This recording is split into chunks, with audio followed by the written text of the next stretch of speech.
सम्मानित मंच, और मैं इसलिए नहीं कह रहा हूँ कि ये कहने की एक परंपरा है। आज वाकई इस मंच पे इतने सम्मानित लोग बैठे हैं कि मैं उनके बीच में जब बैठा हूँ तो मैं अपने आप को गौरवान्वित महसूस करता हूँ। ऐसा भारी मंच, उनके प्रति आदर व्यक्त करते हुए आप सभी को राजुरा मुक्ति दिन की शुभेच्छा देता हूँ, शुभकामना देता हूँ। हैदराबाद संघर्ष,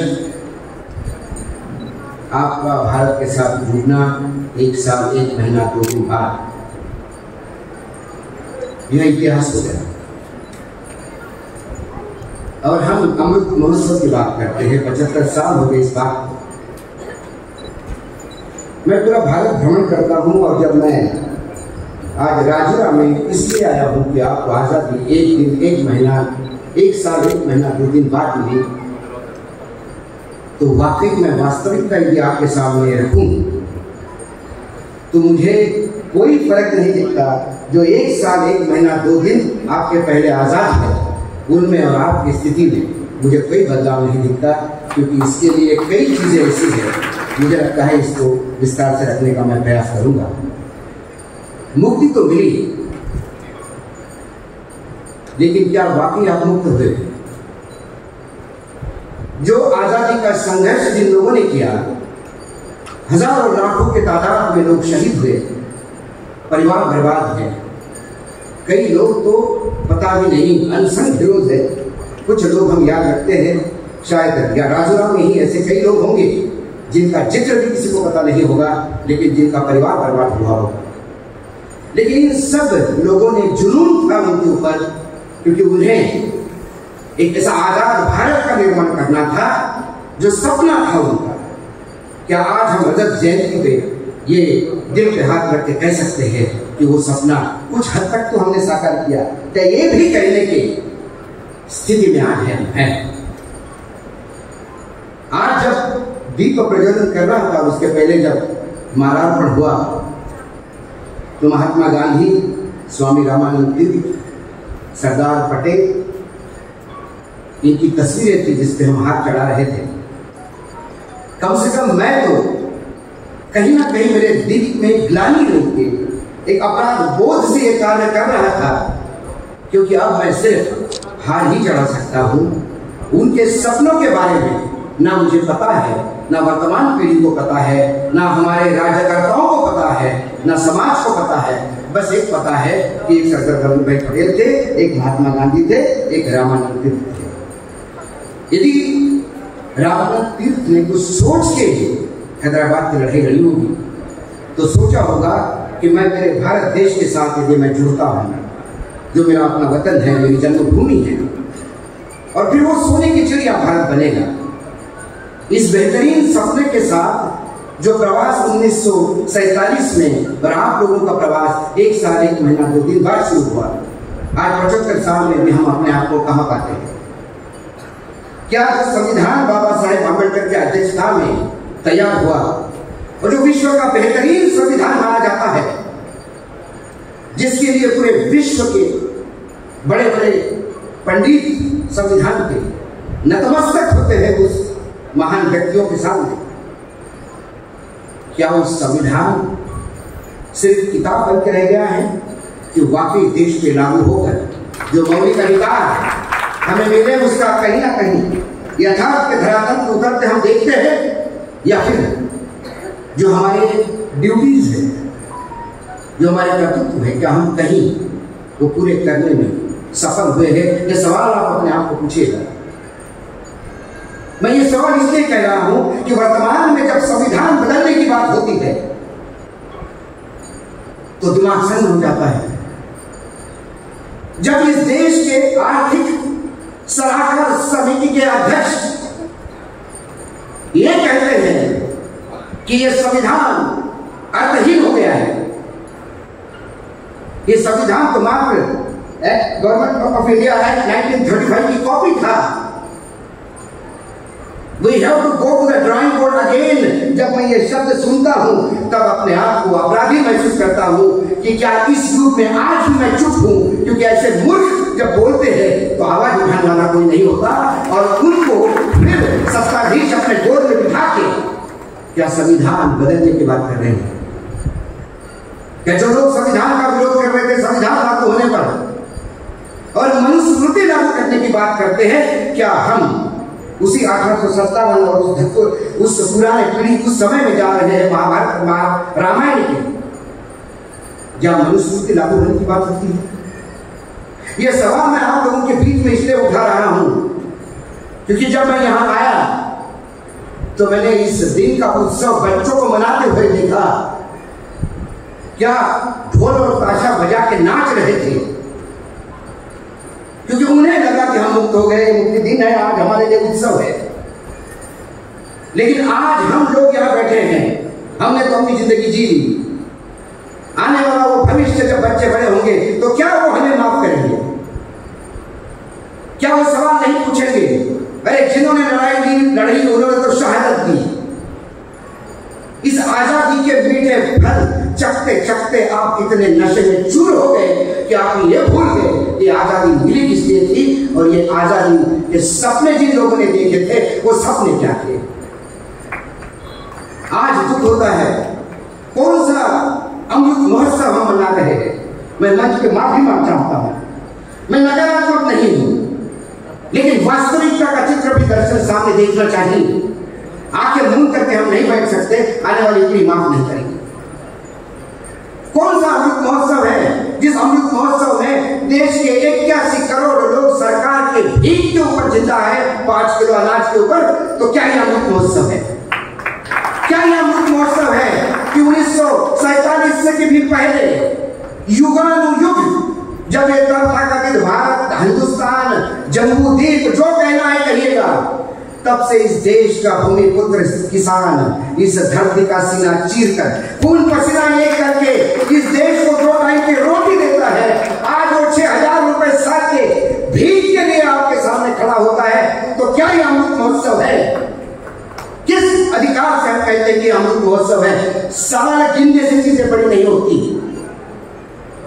देश का भविष्य, देश का वर्तमान और देश का इतिहास जब आप सामने रखते हो तो इतिहास तो गौरवान्वय है और भविष्य स्वर्णिम चाहिए, तो वर्तमान क्या है ये सवाल पूछना चाहिए।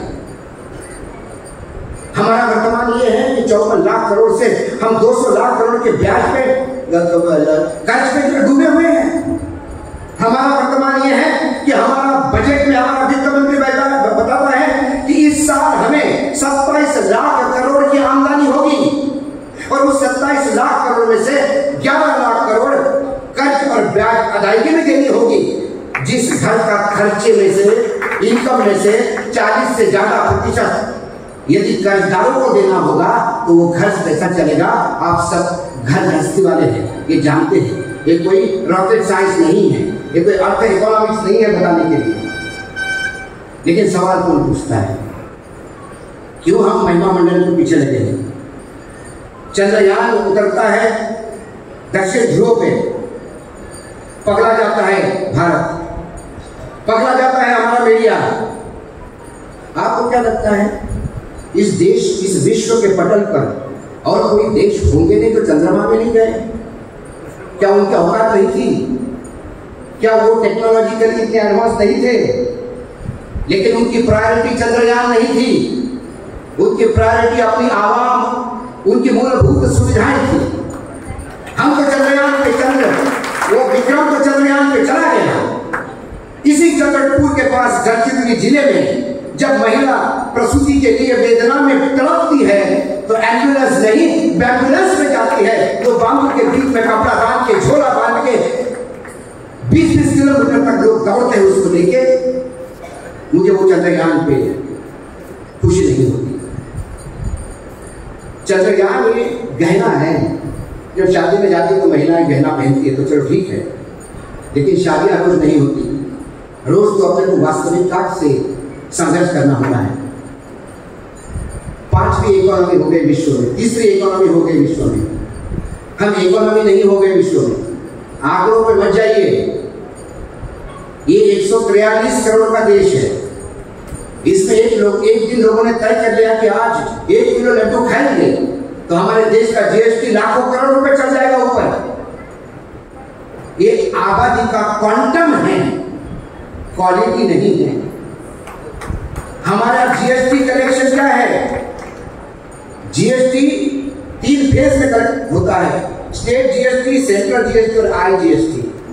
आईजीएसटी इंपोर्ट पे जो पैसा मिलता है उसको आईजीएसटी कहता है। और दुर्भाग्य है, स्टेट और सेंट्रल जीएसटी जोड़ के भी इंपोर्ट पे जो पैसा मिलता है वो ज्यादा है। जो देश आयात पे डिपेंडेंट है, जो देश मात्र आयात के भरोसे अपनी इकोनॉमी चलाता है, वो जीवन में शक्ति नहीं बन सकता। हमारा निर्यात कहां है? 200 अरब डॉलर का घाटा है आयात निर्यात में। इसके लिए हम क्या कर रहे हैं? इसके लिए है अमृत उत्सव बन रहे हैं, G20 का सेलिब्रेशन हो रहा है, चांदी और सोने के थाली में खिलाया जा रहा है। क्या हमारे देश में G20 से भी बड़ा नैम की समिट नहीं हुई थी, जो 160 देशों के राष्ट्राध्यक्ष आए थे? दिल्ली तब तो बंद नहीं हुई थी, तब तो चांदी सोने के में परोसते नहीं गए थे, तब तो झोपड़पट्टियों के ऊपर पर्दे तो नहीं डाले गए थे। वास्तविकता का दर्शन करने में, दिखाने में क्या क्या हर्ज है? यदि आपके लड़की का ब्याह हो रहा है और लड़के देखने वाले आए हैं, पड़ोस के घर की सोफा सेट लेके आओगे, पड़ोस के घर के बर्तन लेके आओगे और लड़के वालों को बताओगे कि हम बहुत बड़े हैं, शादी तो तय होगी, लड़की नरक में जाएगी, लड़की की जिंदगी नरक कर देंगे वो। ऐसा ही कुछ हम कर रहे हैं। अमेरिका के साथ हमारे बहुत अच्छे संबंध, अमेरिका का राष्ट्रपति कंधे पे हाथ रखता है, हम यहाँ बिना आधी रोटी खाए खुश हो जाते हैं। अरे भाई, अमेरिका सौदागर है, वो चाइना का डर दिखा दिखा के इतना माल बेच चुका कि 2022 तक अमेरिका और भारत के बीच में आयात निर्यात की स्थिति ऐसी थी कि हम ऊपर थे, हमारा निर्यात ज्यादा था और अमेरिका से आयात कम था। 2023-24 में देखिए आप, अमेरिका से निर्यात ज्यादा हो गया, हमारा आयात कम है, आयात ज्यादा हो गया, निर्यात कम है और हम वही हो रहे हैं। सवाल ये है कि हम क्यों भटकते हैं? और ये सवाल मैं आपको पूछता हूं कि वर्तमान में जो लोग सत्ता में हैं वो कोई मंगल ग्रह से नहीं आए, वो आप ही हमारे बीच के लोग हैं। यदि उनको हमने पहुंचाया है सत्ता में, तो कहीं ना कहीं ये अपराध बोध आप में आना चाहिए कि आपने कुछ तो गलत डिसीजन लिया, कहीं तो कुछ गलती की कि ऐसे लोग आज सत्ता में बैठे हैं। मैं हमेशा कहता हूं, यदि मैं किसी को बोलता हूं तो लोग कहते हैं कि तुम्हें प्रधानमंत्री के खिलाफ तुम्हारा, मैं प्रधानमंत्री के खिलाफ नहीं हूं, मेरे देश के प्रधानमंत्री है, मैं आदर से मैं हमेशा नमन करता हूं, लेकिन फिर व्यक्ति को भी उस प्रधानमंत्री पद की गरिमा रखनी चाहिए। क्या इस देश के प्रधानमंत्री को 2014 से 2023 तक 9 साल लगे ये समझने में कि इंडिया कहने से गुलामी होती है और भारत कहने से महिमा मंडल होता है? ये 2 शब्द कहने में जिस आदमी को 9 साल लगे होंगे, ऐसे मंद बुद्धि व्यक्ति को यदि आप देश हाथ में सौंप दोगे तो फिर क्या होगा ये आपको बताने की जरूरत नहीं है। और मैं ये दावे के साथ कहता हूं क्योंकि 9 साल आपके पास है। संविधान की तब भी उन्होंने शपथ ली थी, तब भी कहा गया था इंडिया दैट इज भारत, और 2023 में भी कहते हैं इंडिया दैट इज भारत। 9 साल लगते आपको ये समझने में, तो वो इंडिया जो है ये गुलामी का है शब्द है। 9 साल लगते इस आदमी को। क्या होगा इंडिया की जगह भारत आया तो? मैं इंडिया की जगह भारत नहीं, हिंदुस्तान नहीं, जम्मू द्वीप सब कहने को तैयार हूं। क्या मेरे विदर्भ और मराठवाड़ा के किसानों की आत्महत्या रुकेगी? क्या सत्ता पक्ष इसकी गारंटी देगा? क्या बेरोजगारी खत्म होगी?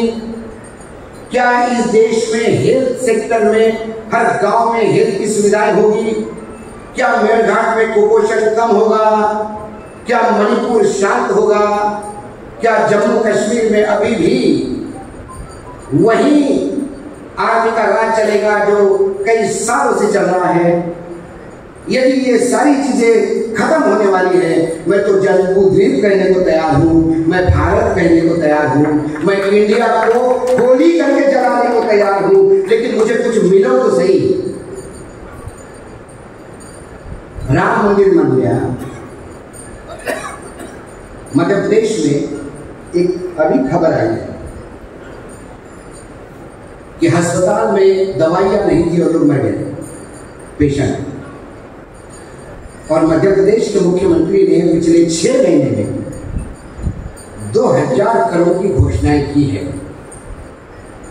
महाकाल लोग, हनुमान लोग, फला लोग, सिर्फ मंदिर बन रहे हैं, सिर्फ मंदिर बन रहे हैं। मंदिर से क्या होता है? मैं आस्तिक हूं, राम मेरे भगवान है, आस्था है मेरी राम में। लेकिन मेरा राम तो शबरी के वेद चखता हुआ दिखता है, मेरा राम तो केवल के साथ जाता है, मेरा राम तो जंगल में वानरों और भालू की फौज लेके शक्तिशाली आदमी के साथ लड़ाई लड़ता है। मेरा राम वो है। मैं यकीनन कहता हूं मेरा राम अयोध्या के उस राजमहल में रहने वाला राम हो ही नहीं सकता। यदि रामायण आप पढ़े, और वाल्मीकि रामायण जो सबसे पहले पढ़ी हुई है, क्योंकि यहाँ बहुत सारे आदरणीय एजुकेशनिस्ट है, मैं गलत हूँ तो मुझे आप ठीक कर सकते हैं। वाल्मीकि रामायण जब आप पढ़ोगे तो वाल्मीकि रामायण में तो राम को भगवान का दर्जा दिया ही नहीं, वो एक मनुष्य की कहानी है। तुलसीदास ने फिर उस रामायण को महिमा मंडित करते हुए तब भगवान का दर्जा दिया। और जब राम वनवास गए तो भगवान हो गए। राम महल में थे तो एक राजकुमार थे। आज हम 5000 करोड़ का महल फिर खड़ा कर रहे हैं हमारे राम के लिए। और पैसे परसों खबर आई कि जो मंदिर कमेटी है उन्होंने प्रधानमंत्री को रिक्वेस्ट की कि आप अपनी सहूलियत से जैसा आपको समय मिले हमें समय बताइएगा और उसके अनुसार हम रामलला की प्राण प्रतिष्ठा करेंगे। अब राम की प्राण प्रतिष्ठा करने के लिए प्रधानमंत्री जब उनके पास समय होगा तब रामलला की प्राण प्रतिष्ठा होगी। यदि इनके पास 2 महीने समय नहीं रहा तो वो वैसा ही पड़ा रहेगा। मुझे कई बार राम पे भी दया आती है, कैसे युग में है राम, या खुद की प्राण प्रतिष्ठा करवाने के लिए एक प्रधानमंत्री का इंतजार करना पड़ता है कि भाई तू कब समय देगा, तो आएगा तो मेरी प्राण प्रतिष्ठा होगी। किस देश में जी रहे हैं, किसको महिमा मंडन कर रहे हैं? नहीं पार्लियामेंट चाहिए, क्यों चाहिए? आज राजीनामे में आया तो वो 6 किलोमीटर का पैच बहुत तकलीफ वाला दिखता है। मुझे लगता है उस पार्लियामेंट से ज्यादा वो 6 किलोमीटर के गड्ढे ठीक करते तो प्रधानमंत्री को ज्यादा साधुवाद मिलता। लेकिन सब कुछ मेरे सामने हो जाए, सब चीजों पर मेरा नाम अंकित हो जाए, फिर ये लोकतंत्र नहीं, फिर एक लोकतंत्र के चोले में तानाशाह बात करता है। और जब तानाशाह बात करता है तो फिर इस लोकतंत्र के जो बेसिक स्ट्रक्चर है वो हिल जाता है। सर्वोच्च न्यायालय कस्टोडियन है संविधान का। जब जब सरकार संविधान के साथ खिलवाड़ करती है सर्वोच्च न्यायालय अपना अंकुश चलाता है। लेकिन ये सरकार इतनी बेशरम है कि सर्वोच्च न्यायालय के दिए हुए डिसीजन को अपने सत्ता के मद पे वो डिसीजन बदल के कानून लाता है, जिससे ज्यादा दुर्भाग्य देश नहीं हो सकता। ये संविधान का अपमान नहीं है, ये बाबा साहेब आम्बेडकर का अपमान है, ये हम सब का अपमान है। क्योंकि इस देश का संविधान पूरे विश्व में पहला केस है। ये इस देश का संविधान हमने अपने आप को अर्पित किया है। बाकी देशों के संविधान पार्लियामेंट ने एक्सेप्ट किए हैं।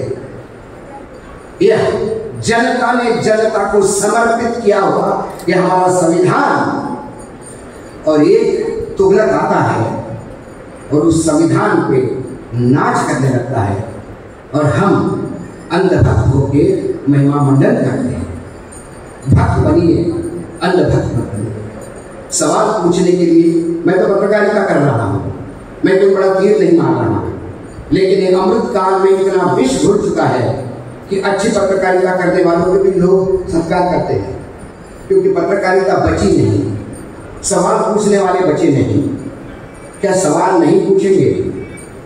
जिस गीता को महिमा मंडन करते हैं दिल्ली से चंद किलोमीटर दूर वो गीता कही गई थी, कुरुक्षेत्र में। गीता यदि सवाल जवाब नहीं होते तो गीता का जन्म ही नहीं होता। ये तो अर्जुन के सवाल थे जो श्री भगवान श्री कृष्ण जवाब देते गए और गीता का जन्म हुआ।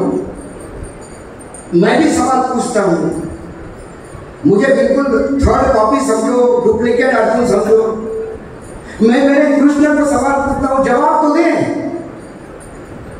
लेकिन उसको भी सवाल पूछने के लिए अक्षय कुमार लगता है, और फिर अक्षय कुमार जब सवाल पूछता है जो विश्व की सबसे बड़ी समस्या है, पूरा विश्व जिससे जूझ रहा है, भारत 1947 से लेकर जिससे पीड़ित है, वो समस्या है कि आम काट के खाया जाता है या चूस के खाया जाता है। सवाल पूछने वाले कोई नहीं, सवालों के जवाब नहीं देते। आज दुख हुआ है मुझे जब जम्मू कश्मीर में अनंतनाग के क्षेत्र में हमारे देश के डेकोरेटेड ऑफिसर, कर्नल और मेजर रैंक के सीने पे गोलियां झेल के खून से रिस गई थी धरती, और अंतिम समय तक जब उनको बोला गया कि सर आपको यहां से निकाल सकते हैं, उन्होंने कहा कि नहीं, मैं मार के ही निकलूंगा, और ब्लड लॉस से उसकी डेथ हो गई। ऐसे जाबाज सैनिक एक तरफ शहीद हो रहे थे और G20 के लिए हमारे प्रधानमंत्री अपने ऊपर फूल बरसा रहे थे। इससे ज्यादा दुर्भाग्य नहीं। एक ट्वीट नहीं कर सकते थे। प्रियंका चोपड़ा की शादी में जा सकते हैं, लेकिन मणिपुर में नहीं जा सकते। मणिपुर के राज्यपाल से मेरी व्यक्तिगत बात हुई, बहुत ही संवेदनशील महिला है। संयुक्त मध्य प्रदेश जब था छत्तीसगढ़ बनने के पहले, तब से नहीं कहा कि हम रिपोर्टिंग करते थे, तब से बातचीत थी। जब मैंने उनका फोन आया, मैंने कहा दीदी स्थिति क्या है। 5 मिनट बात करने के बाद फूट फूट के रोने लगी और कहने लगी कि मैं राज्यपाल हूं अशोक,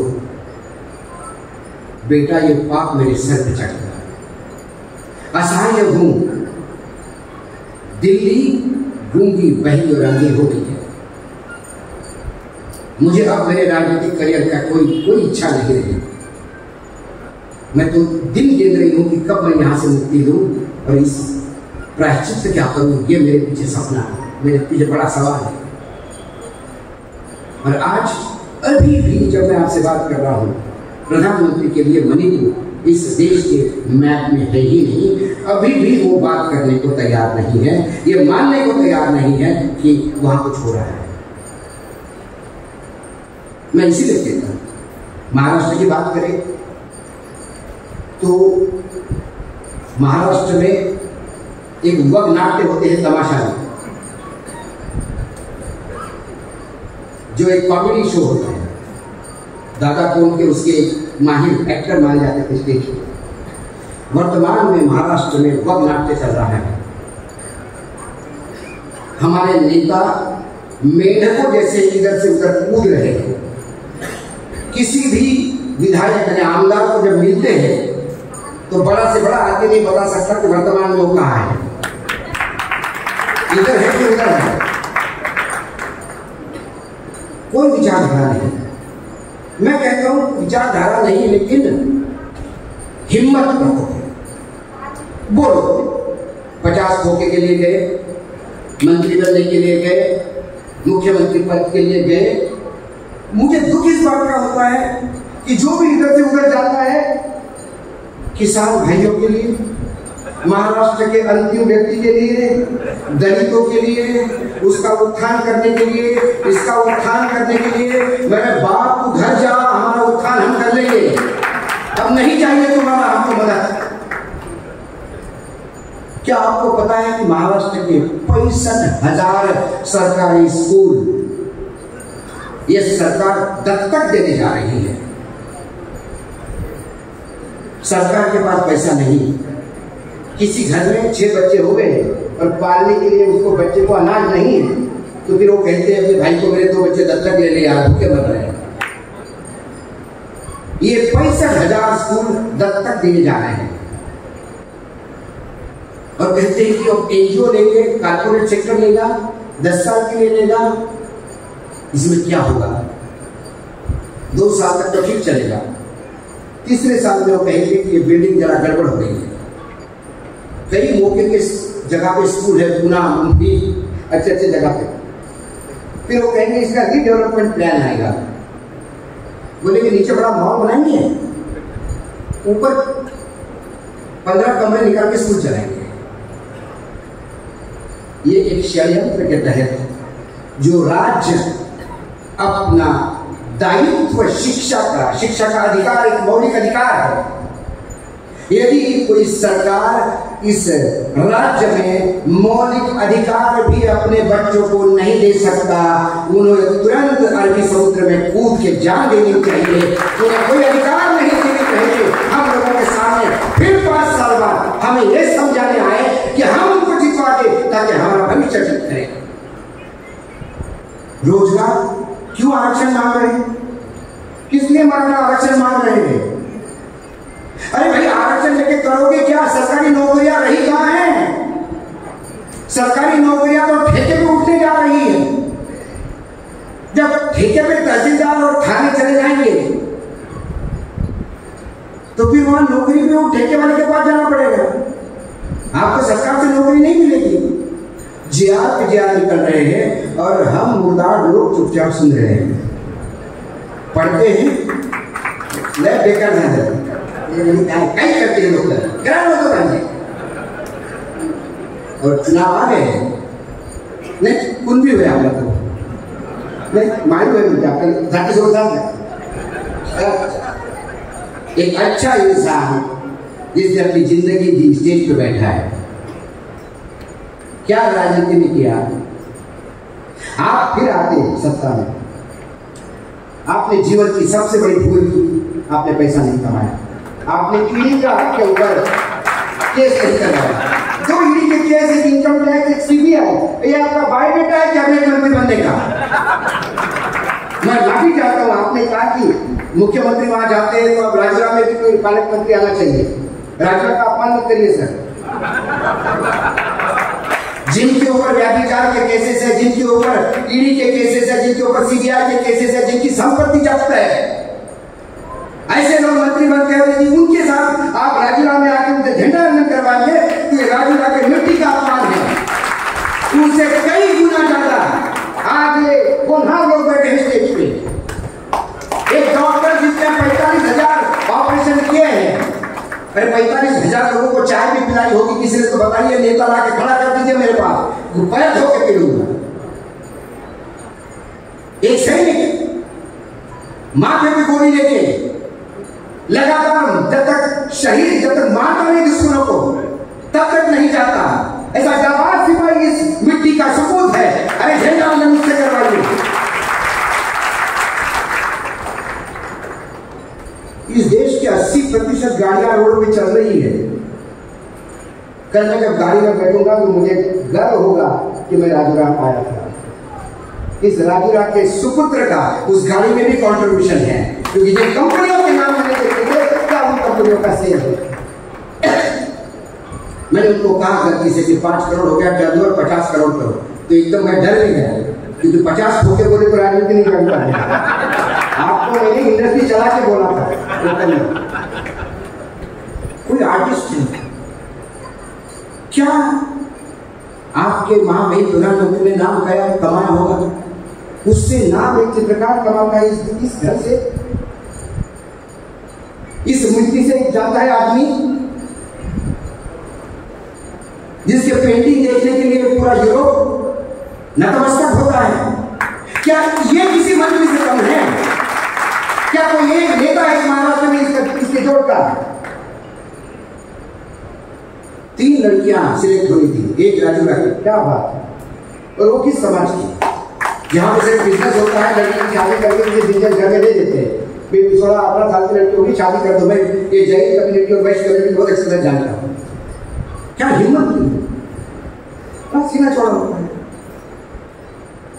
मुस्लिम मुझे कोई कह रहा था कि वो हैदराबाद जब आया इंडिया में, भारत में, तो हिंदू मुसलमान हो गया। इस देश में जब आजाद हुआ तो इस देश के मुसलमानों के पास एक ऑप्शन था, आप भारत में रहिए या पाकिस्तान जाइए। अरे उनका साधुवाद अदा करो, सर पे लेके नाचो उनको। वो इस देश के मातृभूमि पे विश्वास करके इस देश में रहा है वो, और आज तुम उनको पाकिस्तानी बोल रहे हो। क्या गलती है उसकी?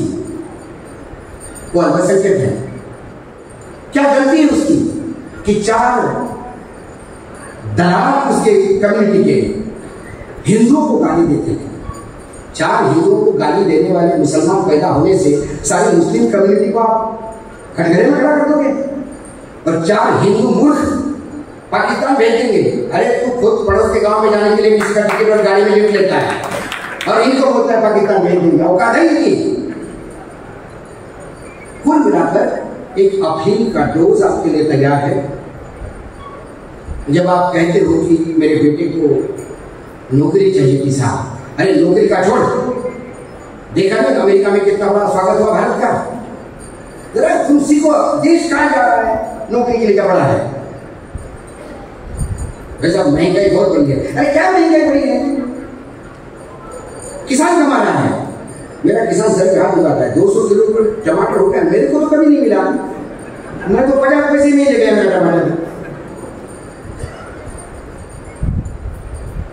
एक उद्योगपति के बारे में पूरा विश्व बता रहा है कि ये कितना आर्थिक व्यभिचार करने वाला है, लेकिन उसके ऊपर कोई बात करे तो राष्ट्रद्रोही होता है। और एक नई चीज मैं आपको बता देता हूं।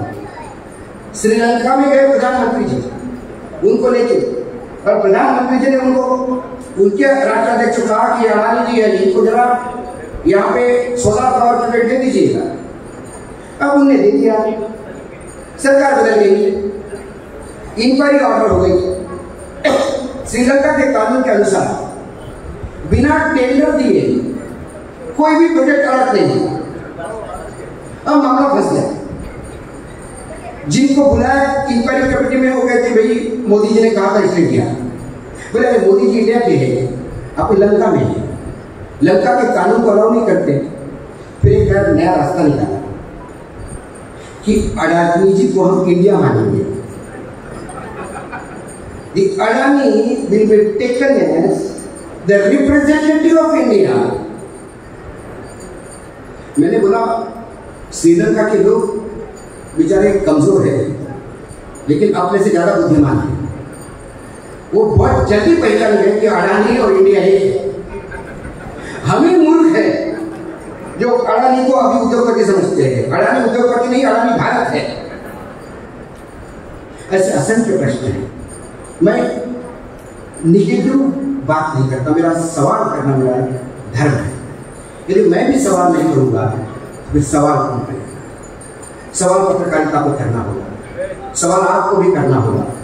हर वो शहरी जो बटन दबाता है, जब आप बटन दबाते हो ना 30 सेकंड में आप आने वाले 5 साल का भविष्य किसी के हवाले करते हैं। हम हर जगह चॉइस देखते हैं, वहां हमें क्या हो जाता है। छोड़ दीजिए राजनीतिक दल, क्योंकि अभी महाराष्ट्र में तो कोई राजनीतिक दल का कोई क्राइटेरिया रहे नहीं। इंसान अच्छा ढूंढिए, इंसान अच्छा ढूंढिए जिसका सीना भले ही 10 इंच का हो, लेकिन जिसमें दिल 54 इंच का हो। 56 इंच के सीने वाला, और जिसके सीने में दिल ही नहीं हो, जो ये कहे कि मेरे देश के 700 किसान मरे तो मेरे लिए मरे क्या, ऐसा बोलने वाला आदमी यदि आपके सामने है तो सीना मत देखिएगा, सीने के अंदर का दिल देखिएगा। मैं आज आया हूं, आज आपका उत्सव का दिन है, लेकिन फिर 75 साल बाद भी हम कब तक उत्सव मनाएंगे? 75 साल बाद तो भी आकलन कीजिएगा, पीछे मुड़ के देखिएगा, हमने क्या खोया क्या पाया। यदि हमने पाया है तो आपकी मेहनत है। मुझे याद है अटल जी का भाषण, जब अटल जी पहली बार प्रधानमंत्री बने तो लोकसभा में उन्होंने कहा कि मुझे ये कहा गया था कि आप बताइए देश को भाषण में कि अभी तक कुछ नहीं हुआ। उन्होंने कहा कि 1947 से लेके मेरे प्रधानमंत्री बनने तक यदि मैं कहूँ इस देश में कुछ नहीं हुआ तो ये राजनीतिक स्टेटमेंट तो जरूर होगा, लेकिन इस देश के किसान और मजदूरों का कितना अपमान होगा, क्योंकि 1947 से लेके आज तक यदि भारत ने कुछ पाया है तो इस देश के नागरिकों ने अथक प्रयास करने के बाद इस देश को इस स्थिति में लाया है। मैं उनका आदर करता हूँ, इसलिए मैं नहीं कहूँगा।